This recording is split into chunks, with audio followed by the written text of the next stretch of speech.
the moon. We have water, we have oxygen, we have metals, we have building blocks, we can 3D print, we have a kind of tensile structures. You can pretty much build anything almost with all those materials. So we're advancing very quickly and establishing a more independent engineering system for the moon. Welcome to the IFAMA 2020 Goes Digital show again. My name is Bianca van der Haa and I am one of the hosts of this show. And I'm together here with Angelo Vermeulen. He works at the Delft University of Technology here in the Netherlands. And he is an artist, he is a biologist, and he is a space researcher. And during the preparation, he told me that he has been asked the question many times, why do we go to space? Why don't we stay here on Earth and save this planet?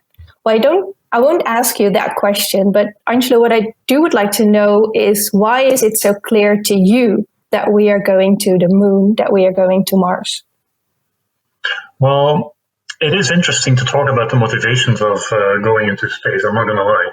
And the most typical answers that most astronauts, for example, will give you is that, first of all, space exploration has generated a lot of technological innovation. And it's really a wide range of things that we don't even think about that it actually comes from space, like composites for lighter structures, even pacemakers, Teflon, personal computers, cordless power tools, a whole range of things. But I think most people know this by now. And then another argument that is often used is that it's the inherent value of exploration. That's what we are. We're human because we explore. And we explore because we're human, and it's really a deep desire to try and understand our position in this universe. So those are the two main arguments that you often hear, and I think they're very valid. Now, there is more to it. There is more to the story, and I think especially when there is this discussion between, well, why are we investing in space? Why is there so much attention to space, going to the moon? We've basically messed up the Earth. Why would we even go out of Earth? Why don't we first take care of Earth? And it's really important here to answer this question, that to understand that space technologies are used to take care of Earth. This is the way we're understanding. Basically, it's the way we discovered and understand climate change. It's because of space technology. It's because of all these Earth observation satellites and the massive amount of data that we can create models that we can try to understand what's going on. So space is not something very separate. It's really actually a tool with which we take care of Earth. So I don't think we should leave space exploration and just focus on the surface of the planet. That would not work. But the thing is, why am I so convinced that, like many others, and of course in our field, that living on the moon, living on Mars is going to be part of human life? It's basically an extrapolation of human history. I don't think it's going to happen anytime soon. We're going to build actual colonies on the moon or on Mars. That's where I'm differing with some of the other proponents of these ideas. But if you look at human history, this is what happened. People seek out new areas, new resources, new locations, and we've been gradually conquering the atmosphere, and it's continuing to expand. So the thing is, I'm basically accepting the fact that this will happen. Humans will move out of the atmosphere to live long-term in other locations such as the moon and Mars. It's inevitable. And so I might as well join the discussion and start to see in which direction this is going and raise all kinds of technical and ethical questions. That's really my perspective on this topic. Yeah, so what do you think is an interesting question? Well, I think in a lot of discussions on the role and the need for space exploration, I think we need a bit of a different perspective on what it means now to have a world of space exploration as part of human civilization. The thing is, in the beginning of the space race, space was really out there. It was this location that was far away. We were trying to get there, and then the first satellites were launched, and then the moon missions happened and everything. But over time, what you can see is that actually we've been extending human technology, human civilization, but basically within space surrounding Earth. So it's really like an expansion of human civilization. So I don't necessarily see it as Earth and then space being out there remotely removed from Earth, but I see it as one continuum. So I look at everything that is happening in space, all the technologies that are circling our Earth, and all the devices that are actually already out there on the Moon and on Mars. I see it as an extended sphere of human civilization. So actually, I see it as one whole. I don't see it as something that we need to bridge all the time. And this helps us to rethink what we're doing. I think it's just a slight shift of perspective, but I think it's an important one. Yeah. So you could actually say it's a misconception that Earth and space are just two separate parts. Yes, right? Yes, exactly. It's so deeply interwoven. You can't just disconnect space exploration or space technology from what's happening here on Earth any longer. I mean, it's deeply interwoven in so many things. Of course, communication, like internet and cell phones and all that sort of stuff, and GPS. But it goes. It's like I said. There's so many items, so many technologies, so many innovations that we use on a daily basis that are dependent on space or have been created by space. And at the same time, there's so much technology already out there that it's just an extension of the human sphere of activity. Yeah. So why do you think that people still see space as something out there, as something far away, as something of movies? Yes, it's first of all, it's because we haven't been going to space for such a long time. It's relatively recent. It's only it's only in the 50s that we properly started going to space. It's not long. It's about 70 years. It's over the time span of human history, this is pretty short. So we're still getting used to it. But also because it's still pretty dangerous out there, and we still don't really fully control that environment. I usually compare it with the evolution of airplanes. In the beginning, we can only fly for about 110 years. A little more. It's pretty amazing that in such a short time span, we're moving so many people all over the planet on a daily basis. It's much lowered right now because of COVID-19. Mm-hmm. But before COVID-19, we're talking about millions of people that are being transported throughout the world, which is really amazing in such a short time span. Now, the thing is, being high up in the atmosphere is a very dangerous condition for the human body. We could not survive there. Because of lack of oxygen, temperatures, pressure, all of those reasons, the human body is really completely, it's a very dangerous environment for the human body.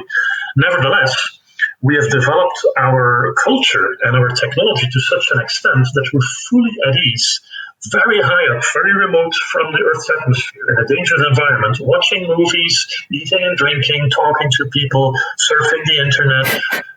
So we've kind of psychologically conquered that part of the atmosphere. And it's this is what's happening slowly over time. And through, for example, space tourism, a similar thing might happen with space. We're getting more and more comfortable psychologically, culturally in space, which will then will have impact again on Earth, how we envision our future in space. It's really a back and forth between those two things. On one hand, how we imagine things, and then how we shape technologies, and then once those technologies are in place, how they reshape how we imagine our future. Do you think that in the future we will be citizens of space instead of citizens of the Earth? Well, this is basically the post-planetary condition that I'm actually personally very interested in. My research is that I'm doing at Delft University of Technology is advanced concepts research. It's coming up with ideas for future technologies and future systems, space systems, things that cannot be built straight away yet, but already doing the math and already kind of designing new concepts. And I'm particularly interested in interstellar exploration. So that's basically my personal field of interest. It's when humankind is ready to move outside of the solar system to explore space beyond the solar system. So I'm really, almost on a daily basis, I'm thinking about these bigger perspectives. And the kind of framework that I'm using is post-planetary condition. It means that it's not like we left the planet and we're not going to come back. It means that a planet is just one of the options for civilization, for human civilization to live in. Some people might live in a colony deep in space, on an asteroid, for example. Some people might live in a settlement on the moon, on Mars. Some people might live in big spacecraft. So there's all these different configurations in which humanity is spread out. And I think this sounds very much like science fiction, and at this point it is still science fiction. But once again, if we extrapolate human history, this is the point where we will end up.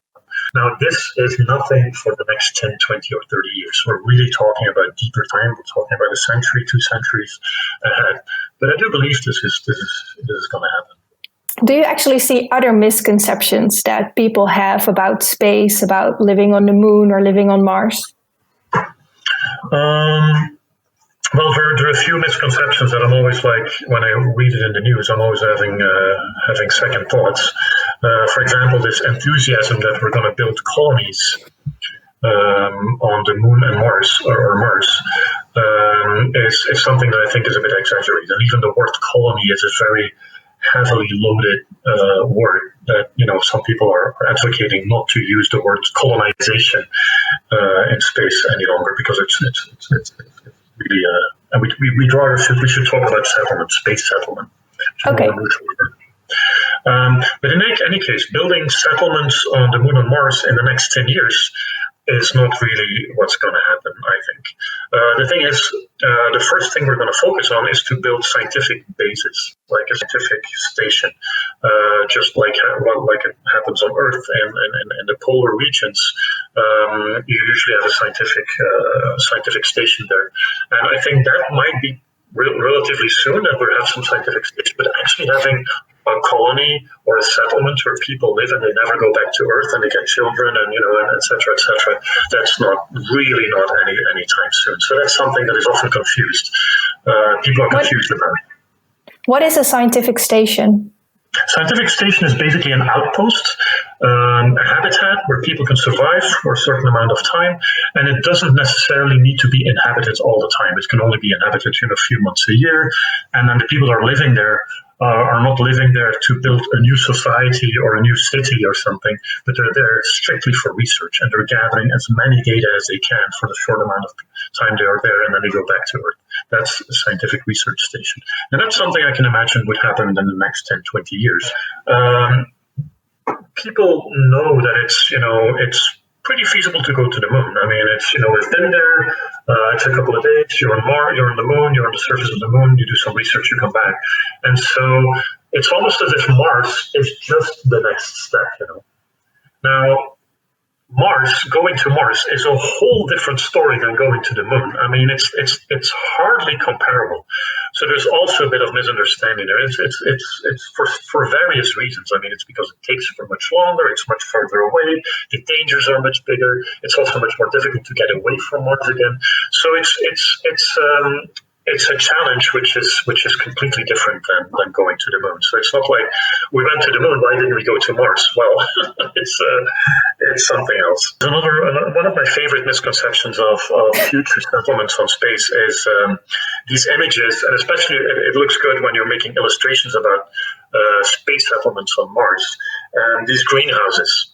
They create like a futuristic Mars base, a scientific station, or a colony, as they say. And then in the middle of that, for example, there's this big dome, and there's this green, leaves. You can see the plants growing underneath the glass. So it makes for a really nice illustration, of course, to see this green patch on the red surface of Mars. But the thing is, also on the moon, this is probably not what's going to happen if you're going to grow plants. There are a few reasons for that. First of all, the sunlight on Mars, for example, is much lower. The intensity is much lower, obviously, because it's further away from the sun. But also there's a lot of regular dust storms. They would just cover the surface of the glass all the time, so it wouldn't be easy to keep that clear. But most importantly, and this is the same challenge that I talked about before for humans, radiation. It's difficult to have a greenhouse and to to shield it completely from radiation while trying to get the light in. So because of that difficulty and the dangers involved, it would make much more sense to build a growth chamber, which is like a closed room with LED lighting and a fully controlled environmental system. So you're controlling the environment, the nutrients, humidity, temperature, CO2 levels, lighting. You control everything, and you can really grow your crops under very controlled and safe circumstances. That would make much more sense. And these growth chambers would either be underground, or if they would be above ground, they would be covered with regolith, with basically the soil of Mars or Moon, to protect it from radiation. You said it's not really, you can't really use the soil on the Moon or Mars. I think instead you have to use hydro or aeroponics. What does that look like? And is there anything on the Moon or Mars that we can use? Well, it's not entirely true. I mean, you could use the Martian soil to grow vegetables. The thing is, I wouldn't want to risk any side effects because we've never grown any food on Martian soil. I mean, we've grown food on soil from Earth that looks like Martian soil, but that's still a different thing. So I think in the beginning, we probably won't be using any soil on Mars. The Moon is a bit of a different story, and that's interesting because the regolith, the Moon soil, is actually quite a tricky substance because there has never been any weathering. There is no wind, there is no water streams. The dust on the Moon is extremely sharp microscopically. So it's dangerous to inhale. Astronauts really have to be careful not to inhale any or too much of that. And also, if you try to grow plants with this regolith, it will damage the cells. So it's really not the best idea on the Moon to use that soil to grow plants. And anyhow, using hydroponics and aeroponic systems, as they're often used in Dutch horticulture, for example, they're very efficient. So it would make much more sense to use the most efficient system we have on Earth and use that in space. And so I would imagine if we have these growth chambers that are protected against radiation with a fully controlled climate and controlled lighting, that you would also use hydroponics and aeroponics, specifically because you use much less water, you can control the nutrients in the water, etc., etc. So there's all these interesting benefits. Now, it doesn't mean that you cannot use, and this is an interesting area of research, it doesn't mean that you cannot use that moon soil, that regolith. It's actually quite an interesting material. You can actually break it down and then extract the oxygen. There's actually oxygen that is kind of chemically built into the lunar soil. You can actually extract it, and then what's left is metal. So you really have metals and you have oxygen, two very useful products to be building things on the moon, right? But there's also other things you can do with moon soil. You can sinter it using a laser. You can kind of melt the particles together, and you can create building blocks, building elements that are very solid bricks almost, or structural elements. And you can actually 3D print with lunar soil. By mixing it with a sort of plastics, you can actually 3D print and create very intricate structures. And I've actually seen at NASA, I have seen prototypes of all these materials, and they were quite impressive. And the last material they can create using that lunar soil is basaltic fiber. You can make a sort of rock wool out of the lunar regolith. And once you have those fibers, you can weave them into textile structures, and you can build tensile structures. So if you list all of what I just said, on top of the fact that they discovered water a bit more than 10 years ago on the moon, we have water, we have oxygen, we have metals, we have building blocks, we can 3D print, we have a kind of tensile structures. You can pretty much build anything almost with all those materials. So we're advancing very quickly in establishing a more independent engineering system for the moon. Yeah, that's very impressive. So, yes, I think that it's incredibly exciting. But then you need to bring a 3D printer or materials to use the material on the moon. Yeah, so one of the interesting things I saw at NASA at Kennedy Space Center was a kind of a rover that was designed to dig into the regolith, to dig up the regolith. Now, the interesting thing is, if you would use a regular bulldozer, because of the low gravity on the moon, it wouldn't work, because the bulldozer would just push itself away instead of digging in. So they had to develop this interesting rover that actually tackles this challenge. And they actually managed to replace one of the wheels of the robot with a 3D printed wheel using mood foil. So even if the robot would break down, you don't need anything from Earth except a 3D printer. You can just print spare parts for your machinery on the moon. I think that this really fits in with a much more sustainable perspective on space exploration. We can't just keep shipping things from Earth over and over again. Thinking about a more sustainable approach, using local resources and thinking in a circular way, as reusing as much as we can, I think. And these are lessons that are very useful for Earth as well, of course. Okay, so we are very curious about going to space, about living on the moon and Mars, but it won't be tomorrow. It will take a long time before we get there. And once we are there, it won't be as romantic or nice as you see in the newspapers, but it will be really living in a closed environment.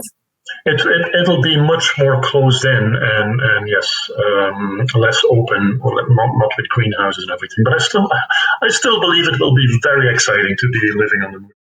Space food has its own challenges, of course. You don't want to take a freezer into your spaceship, basically.